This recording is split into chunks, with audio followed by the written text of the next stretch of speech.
Normally I'd start off by showing you the finished product and tell you how amazing it is, but that's just gonna have to wait until the end, but here's why. I'm gonna be using all of these ingredients to make a coconut pineapple cheesecake from a recipe I just made up a few hours ago. That's right, no research, not using someone else's recipe, but I'm sure it's out there. I'm just going off all the fundamentals I explained in my previous video where I made a Nutella cheesecake. In that video, I laid out all the building blocks to making a cheesecake, and so I'm going in not knowing how this will all turn out. Now I'm feeling pretty confident about the base and the crust, and I think the topping will actually prove a little challenging. Where do you think I'll mess up? All right, let's get started with the rundown of all the ingredients. We got our cream cheese, heavy whipping cream, sugar, 2 types of cookies, pineapple, freeze-dried pineapple, coconut flakes and coconut milk, butter, starch, and gelatin, as well as a lemon, and of course, I got my 9-inch springform pan. Let's do this. Start off by grinding up 150 grams of graham crackers and 150 grams of Biscoff. I thought about adding sugar, maybe about a 1/4 cup, but decided not to on account of me using the Biscoff, which is sweet enough. I added 8 tablespoons of melted butter and mixed it into a sandy consistency. Then I added the mixture to the springform pan and pat it down as best possible using a small glass. Adding the crumbs in 2 passes, make sure I evenly distribute the crust and get some along the sides. Once done, I pop it into the freezer for 20 to 30 minutes. Then I pulse the 180 grams of sugar with the 2 packages of freeze-dried pineapple. This was something I did in my strawberry dream cheesecake video, so I hope I can get a little sweetness and pineapple flavor into the base. Now onto the KitchenAid mixer with the whisk attachment. I add 200 milliliters of heavy whipping cream and slowly going to high speed, I whip these up into medium peaks for about 3-4 minutes. You want it to hold its shape. I'll put that in a separate bowl for later. You can put it in the fridge if you need to, just remember to use it when you're adding it to the cheese mixture. With the paddle attachment now on, I drop in 3 packages of cream cheese, 24 ounces, and turn it on slowly to medium. After a minute or 2, I'll squeeze in about a half a lemon to flavor the cream cheese. It really brightens it up. Plus, adding a little liquid at this stage makes the cream cheese a little softer and easier to mix.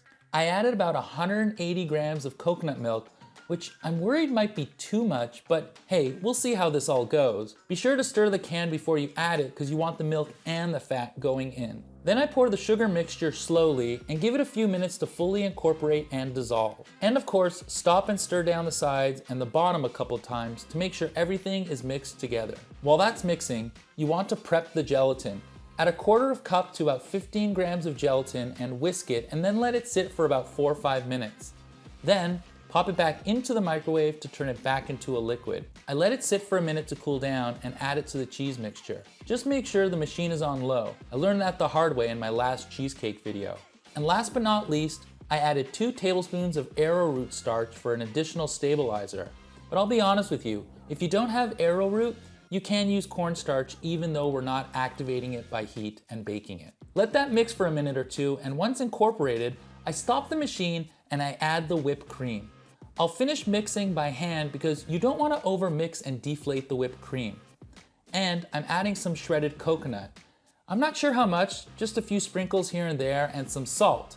Again, since I made up this recipe, I'm not sure if that's enough coconut, but like I say, heavy is the hand that can ruin dessert. I get the crust from the freezer and I add the base in small batches, and I'm realizing I have way too much base. I had a feeling I added more coconut milk than I should have and maybe too much heavy whipping cream. Look, if you don't want any extra, I've adjusted the recipe below, but don't worry, I made mini cheesecakes with the leftovers, so nothing went to waste. I'm just realizing I may not actually have space for the topping I wanted to make, but no matter. Let's cover this up in plastic wrap, get it into the fridge for at least 6 hours, and I'll see you tomorrow. All right, it's the next day. I'm gonna get the cheesecake from the fridge and we're gonna attempt this topping. All right, definitely have too much. Can you have too much cheesecake? I don't know. I've mic'd myself just to give you some of my inside thoughts. I'm gonna try to use the gelatin to create a pineapple jelly topping and then maybe put a couple of these rings And then top it off with some maybe toasted coconut. I just thought of that now. Okay, let's get this. This is where my experiment may have took a turn. So if any of you guessed that I messed it up here at the end on the topping, you were right. I prepped the juice and the gelatin, poured it carefully onto the cake, which wasn't even, so it pooled to one side, and then I managed to get it to the fridge to see how it would set. Okay, that did not go as well as I thought, but let's come back in a little bit and see how much of a mess I made. A few moments later. I've let it sit in the fridge for a half hour, and I am not feeling confident that the liquid is going to gel. That's why I'm experimenting. And when I made up the recipe and I thought in my head, oh, I could just make a gelatin out of this pineapple juice thing. I definitely need to experiment, but I thought I would show you that with baking and with life, you gotta take chances. So we're just gonna fix this up. I'm gonna decorate it. Luckily for me, I have a little extra cheesecake here to apply. It's a little wet on top, that's okay. I'm going to top it off with toasted coconut and some of this extra Biscoff cookie crust I had laying in the fridge when I made those mini cheesecakes. And I'm gonna toast even more coconut to get some nice color and shades of brown on top.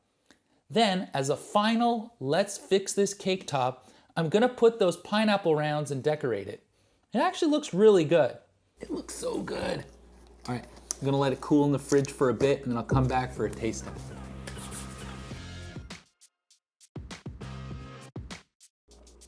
This is the Slaps pajamas. I mean, this is so delicious. It's creamy, the crust is amazing. The toasted coconut on top is wonderful. Such a great addition.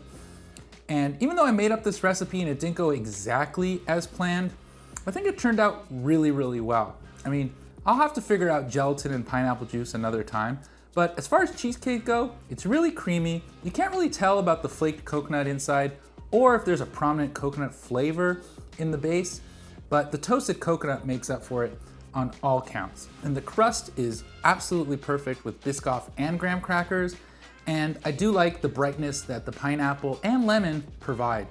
Listen, if you have any ideas on what cheesecake I should make next, please comment below and consider subscribing. I really appreciate you watching this. I'll see you in the next one.